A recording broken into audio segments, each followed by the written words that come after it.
Well, good morning, Frieden and friends. It's Monday. I've got a cup of tea here. Today's cup is Mr. Right.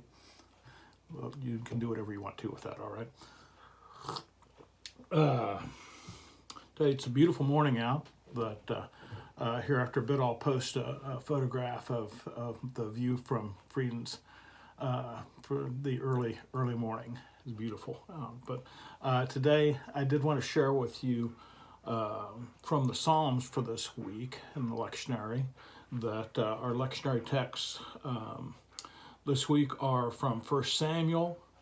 The Lord's calling us Samuel. That's Samuel 3 1 through 10, and you can go on clear through 20. I think you ought to read all of 1 Samuel. And then, of course, Psalm 139, 1 Corinthians 6 12 through 20, and we'll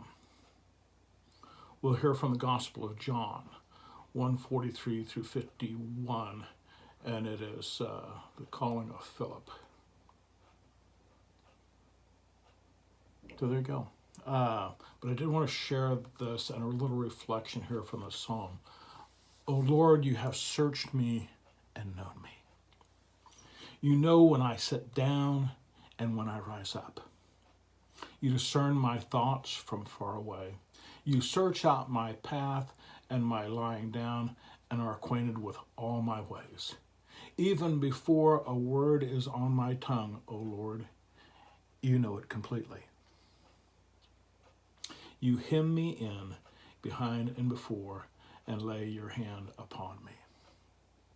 Now it goes on from there, but I just want to talk about that image right there this morning. That a person could read that and they could say, "Oh man, God is all up in my business. I feel hemmed in." That's what it says, hemmed in. I feel, that God has got me down.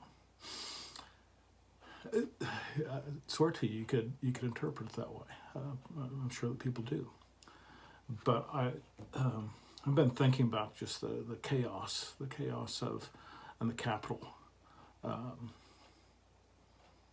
and I remember way back in the olden days when I first worked in a county jail, and if you've heard this story before, you know that I was hired on as part of a project to create a Department of Corrections and build a new facility and everything, but that meant that I had to work in the old facility for a number of years while the new facility was being built. It was a long transition. And that old facility, it was cages. It was concrete and steel in cages.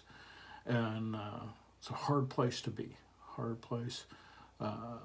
Boring, seeing the same people day after day after day, whether you were whatever side of the gate you were on, that it was a boring place, unless it was too exciting. There was almost no middle ground. But in the evening time that there would be with people would be social, and we would be community. But in that there were some people that just were too fragile, that just were too damaged, and they would end up in these isolation cells, and it was just a horrible place to be. They were a bare concrete room with a light on 24 hours a day. It was just, can't imagine how awful it would have been to be in there, locked in there.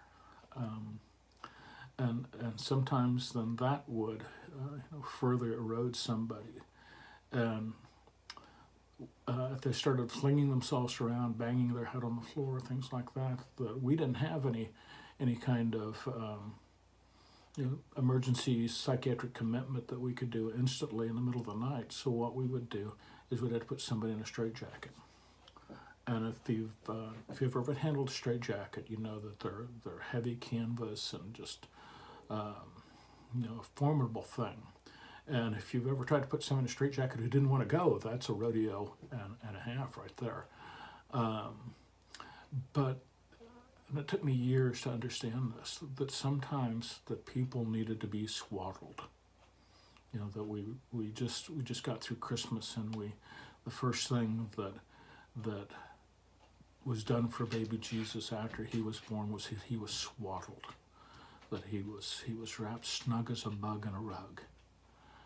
And the chaos of birth going from, you know, the wonderful protected place of the womb out into the wide world. Chaos. And that sometimes people need to be just wrapped in and held snug as a bug so they can find themselves and face some more time. So this stuff is driving you crazy like it is me. Give yourself a hug.